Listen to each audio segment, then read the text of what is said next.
તો આ તરફ વાત કરીએ ભાવનગરની. ભાવનગર શહેરના કુંભારવાડા વિસ્તારમાં ગત રાત્રિમાં હત્યાનો બનાવ સામે આવ્યો છે. એક્ટિવા ન આપવા જેવી સામાન્ય બાબતે થયેલી બોલાચાલી ઉગ્ર બનતા 5 શખ્સે યુવાન પર છરી અને ધારિયા વડે હુમલો કરી મોતને ઘાટ ઉતાર્યો હતો.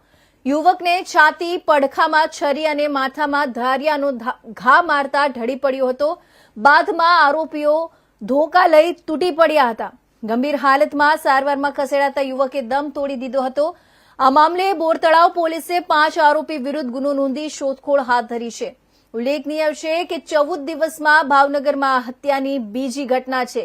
રાત્રિના સમયે આરોપીઓ બેફામ બની ફરતા હોય તેવો ઘાટ હાલ શહેરમાં ઘડાયો છે.